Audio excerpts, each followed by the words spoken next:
সালাম আলাইকুম। আইএলস, আপনি হতে পারেন একজন আইএলস ক্যান্ডিডেট, অলরেডি আইএলস করছেন কোথাও একটা, অথবা আপনি চিন্তা করছেন আপনি আইএলস করবেন, বিদেশে হায়ার স্টাডির জন্য যাবেন। যেটাই হয়ে থাকুক না কেন, এটা ভিডিওটা আপনার জন্য অত্যন্ত গুরুত্বপূর্ণ। কারণ হচ্ছে এই যে আইএলস, এখানে একটা ভালো স্কোর অর্জন করার জন্য আপনার মূলত কোন বিষয়গুলোর উপর ফোকাস করতে হবে সেটা কিন্তু জানতে হবে।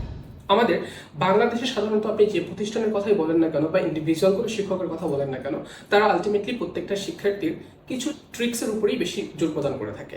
কিন্তু আলটিমেটলি এই কথাটা কেউই বলে না যে ট্রিক্স এবং টেকনিক্স দ্বারা কখনো ভালো স্কোর তৈরি করা যায় না। ট্রিক্স এবং টেকনিক্স অবশ্যই একটা গুরুত্বপূর্ণ জিনিস, কিন্তু তার আগে একজন ক্যান্ডিডেট হিসেবে, একজন আইএলস প্রার্থী হিসেবে আপনাকে অবশ্যই কি করতে হবে, স্কিলগুলো অর্জন করতে হবে। অর্থাৎ আপনার ভিতরে যখন স্কিলগুলো চলে আসবে, স্কিলগুলো আপনি যখন স্কিলড হয়ে যাবেন, তখন আপনার কাছে ট্রিক্স এবং টেকনিক্সগুলো একটা অস্ত্রের মতো কাজ করবে। সুতরাং আপনি সেই বিষয়গুলো দিয়ে একটা ভালো স্কোর অর্জন করতে পারবেন।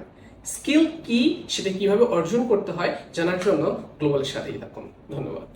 বিস্তারিত জানতে ভিজিট করুন আমাদের ওয়েবসাইট www.global.edu.bd অথবা কল করুন আমাদের হটলাইন নম্বরে 01814 565656।